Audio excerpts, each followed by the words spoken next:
നമസ്കാരം. American president പദവിയുടെ കാലാവധി അവസാനിക്കുന്നതിന് തൊട്ടുമുമ്പ് സ്വന്തം മകനെ രക്ഷിക്കാനുള്ള ശ്രമം നടത്തി അതിൽ വിജയിച്ചിരിക്കുകയാണ് ഇപ്പോൾ പ്രസിഡന്റ് ജോ ബൈഡൻ. നിരവധി കുറ്റങ്ങൾക്ക് വിചാരണ നേരിടേണ്ടിയിരുന്ന മകന് പ്രസിഡന്റ് എന്നുള്ള നിലയിൽ ഔദ്യോഗികമായി തന്നെ അദ്ദേഹം മാപ്പ് പ്രഖ്യാപിച്ചിരിക്കുകയാണ്. ഇത്തരത്തിൽ മാപ്പ് നൽകിയാൽ അയാളുടെ മേൽ പിന്നീട് അങ്ങോട്ട് അമേരിക്കയിലെ നിയമം അനുസരിച്ച് നിയമ നടപടികളൊന്നും തന്നെ ഉണ്ടാവുകയില്ല എന്നുള്ളതാണ് ഇതിൻ്റെ ഏറ്റവും പ്രധാനപ്പെട്ട കാര്യം. നിയമവിരുദ്ധമായി തോക്ക് കൈവശം വെച്ചതും നികുതി വെട്ടിച്ചതും ഉൾപ്പെടെയുള്ള വലിയ കുറ്റങ്ങൾക്കാണ് മകൻ ഹണ്ടർ ബൈഡനെ ഇപ്പോൾ ജോ ബൈഡൻ മാപ്പ് പ്രഖ്യാപിച്ചിരിക്കുന്നത്. പ്രോസിക്യൂഷൻ നീതിരഹിതമായിട്ടാണ് ഹണ്ടറിൻ്റെ കേസ് കൈകാര്യം ചെയ്തതെന്നാണ് ബൈഡൻ ഇപ്പോൾ ഇക്കാര്യത്തെക്കുറിച്ച് വ്യക്തമാക്കിയിരിക്കുന്നത്. പ്രസിഡന്റ് എന്ന നിലയിലുള്ള പ്രത്യേക അധികാരം ഉപയോഗിച്ച് തന്നെയാണ് ബൈഡൻ മകന് മാപ്പ് നൽകാനുള്ള തീരുമാനവും പ്രഖ്യാപിച്ചത്.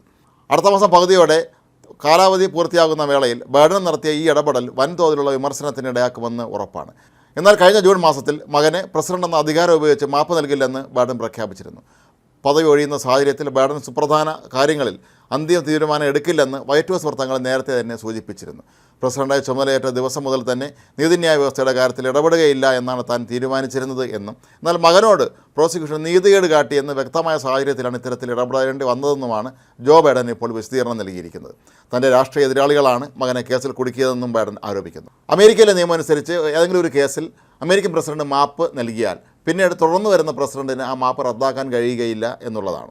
ഈ മാസം 12-ന് തോക്ക് കേസും ഈ 16-ന് ടാക്സ് വെട്ടിച്ച കേസും കോടതി പരിഗണിക്കാനിരിക്കുന്ന വേളയിലാണ് ബൈഡൻ ഈ നിർണായക തീരുമാനം പ്രഖ്യാപിച്ചിരിക്കുന്നത്. പ്രസിഡന്റ് ഹണ്ടറിന് മാപ്പ് നൽകിയത് സംബന്ധിച്ച വിശദാംശങ്ങൾ അഭിഭാഷകർ കോടതിയെ അറിയിച്ചിട്ടുമുണ്ട്.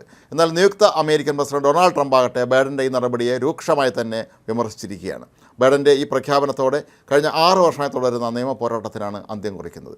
നീതി വെട്ടിപ്പുമായി ബന്ധപ്പെട്ട കേസിൽ ഹണ്ടർ ബൈഡൻ്റെ പേരിൽ നേരത്തെ കുറ്റപത്രവും സമർപ്പിച്ചിരുന്നു. 2016 മുതൽ 2019 വരെയുള്ള 4 വർഷം $14 ലക്ഷം ഹണ്ടർ നികുതി ഇനത്തിൽ വെട്ടിച്ചെന്ന് 56 പേജുള്ള കുറ്റപത്രത്തിലാണ് വ്യക്തമാക്കിയിരുന്നത്. വ്യാജ നികുതി റിട്ടേണുകൾ സമർപ്പിച്ച് ആദായ നികുതി വകുപ്പിനെ കബളിപ്പിച്ചെന്നുള്ള അടക്കം 9 കുറ്റങ്ങളാണ് ഇയാളുടെ മേൽ ചുമത്തിയിരുന്നത്. കൂടാതെ മയക്കുമരുന്നിന് അടിമകളായ വ്യക്തികൾക്ക് അമേരിക്കയിൽ തോക്ക് വാങ്ങാൻ അനുമതി നൽകുകയില്ല. 5 വർഷം മുമ്പ് റിവോൾവർ വാങ്ങിയതുമായി ബന്ധപ്പെട്ട ആരോപണങ്ങളിലാണ് മറ്റൊരു കേസ്. തോക്ക് വാങ്ങിയപ്പോൾ മയക്കുമരുന്ന് ഉപയോഗിക്കില്ല എന്ന് ഹണ്ടർ എഴുതി നൽകിയിരുന്നു എന്നുള്ളതാണ് മറ്റൊരു പ്രശ്നം. ഡെലാവെയറിലെ US ഡിസ്ട്രിക്ട് കോടതിയിൽ സമർപ്പിച്ച കുറ്റപത്രത്തിൽ ഹണ്ടർ ബൈഡനെതിരെ 3 ക്രിമിനൽ കുറ്റങ്ങളാണ് ചുമത്തിയിരിക്കുന്നത്. ഹണ്ടർ നിയമവിരുദ്ധമായ മയക്കുമരുന്ന് ഉപയോഗിച്ചതായി കുറ്റപത്രത്തിൽ ചൂണ്ടിക്കാട്ടുന്നുമുണ്ട്. മയക്കുമരുന്ന് ഉപയോഗം മറച്ചുവെച്ച് 2018-ൽ തോക്ക് വാങ്ങി 11 ദിവസമാണ് ഇയാൾ കൈവശം വെച്ചിരുന്നത്. മയക്കുമരുന്ന് ഉപയോഗത്തെക്കുറിച്ച് കള്ളം പറഞ്ഞതിന് 2 കേസും നിയമവിരുദ്ധമായ തോക്കുകൾ കൈവശം വെച്ചതിന് മറ്റൊരു കേസുമാണ് ഇപ്പോൾ നിലവിലുള്ളത്.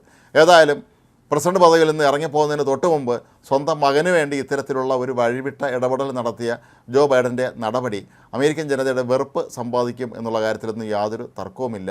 ഹണ്ടർ ബൈഡൻ തന്നെ താൻ കുറ്റം ചെയ്തിട്ടുണ്ടെന്ന് കുറ്റസമ്മതം നടത്തിയ ഈ കേസുകളിലാണ് ഇപ്പോൾ പിതാവായ അമേരിക്കൻ പ്രസിഡന്റ് മകന് മാപ്പ് പ്രഖ്യാപിച്ചിരിക്കുന്നത്.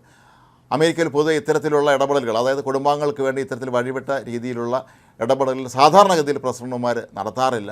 ഒരുപക്ഷെ ഇതാദ്യമായിട്ടായിരിക്കാം ഒരു അമേരിക്കൻ പ്രസിഡന്റ് സ്വന്തം മകന് ഇത്രയും ഗുരുതരമായ കേസുകളിൽ മാപ്പ് പ്രഖ്യാപിക്കുന്നത്.